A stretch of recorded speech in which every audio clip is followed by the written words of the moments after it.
I'm 18 years old and I've been living in New York City for the past 10 months. Since I moved here in September of 2018, I have had to figure out how to live in this gigantic city, and in the process I figured out a lot about myself and how I lived previously. My first tip is to develop strong habits. It can be just coming home from school or work and deciding that at this time you'll take just 10 minutes to go for a walk or go work out for an hour. Finding that new workout spot or that nice park to walk around in will make you that much more comfortable in a new space, especially when things can seem overwhelming and crowded. Since I had just come from high school, I was bound entirely by the rules and the guidelines of school. I got up at 6 a.m. every day and ended my day sometimes at 4 p.m. Sometimes I would have to go to school in the evening, taking up even more of my time and giving me less freedom. This left weekends free to sleep in and do essentially whatever I wanted without the feeling of not being productive. I realized that where I was living before, I had become so comfortable I didn't need to find habits to cling on to. Staying up late, sleeping in, and not having my own schedule really did not help my transition to the city. Once I realized my problem, I started getting up earlier, sleeping earlier, and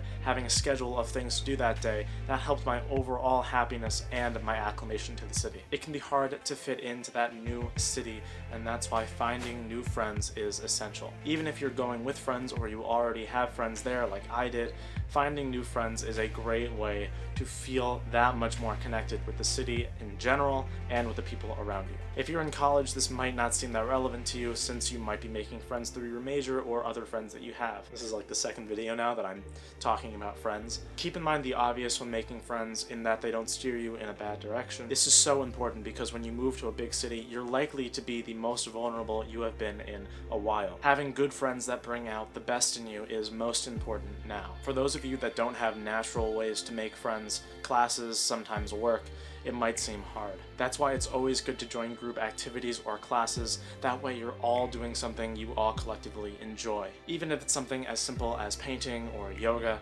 meeting new people and creating that core friend group is so important. Part of learning to adult is also learning how to make new friends without the forced confines of school, sports, or clubs. Tip number 3 might seem specific, but it has helped me and many others out. That's being neat, or at least neater than you were before. I cannot tell you how difficult it is to go from a busy city to a cluttered dorm or apartment or house. Because you're moving and somewhat starting off fresh, this is the perfect time to re-habituate your organization skills. Keeping your space as minimalistic as possible is essential. Dedicating drawers and cabinets to different items and keeping those restrictions is the perfect way to keep your space organized. If you have too many things, consider mass purging or designating a drawer or cabinet for them. It's okay if you have one designated spot for clutter. Keeping your space visually clean is the most important thing for people living in a large and busy city. These organization techniques are just what I do to get organized.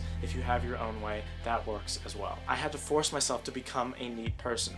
I'm not perfect and my friends can definitely vouch for me, but having a neat space definitely helped my mindset. Something helpful that I did was simply to just make my bed in the morning. I would get home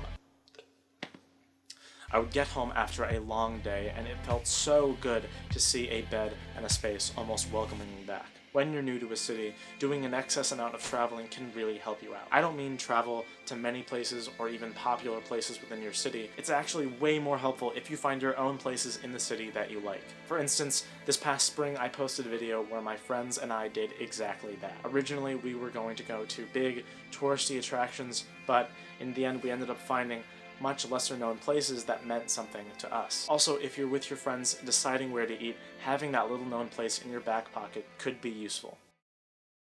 Alright, that's it. I know that if somebody had told me this before I moved out here, it would have saved me loads of trouble. So those are my 4 tips for living in a big city if you're just becoming an adult, or really for just anyone. I hope you found these useful, and if you did, leaving a like down below would be amazing. Got a few more subscribers over the past few days. Thank you so much to those people. New stuff coming soon. I don't know. The last video that I posted did way better than I thought it would. Thank you so much to those people that watched it. If you haven't seen it, go check it out. I worked so hard on it. Go check out some songs that I've also made. Links in the description or on the side. I don't know. Maybe they're not. I have no idea. And this is the end of the video. If you've made it this far, you're awesome, and I'll see you guys next time. This is the end of the video, and I don't know what to say. It's like I've said the obligatory like plugs and stuff like that, and to like and subscribe. Oh, subscribe. Did I say that? Please.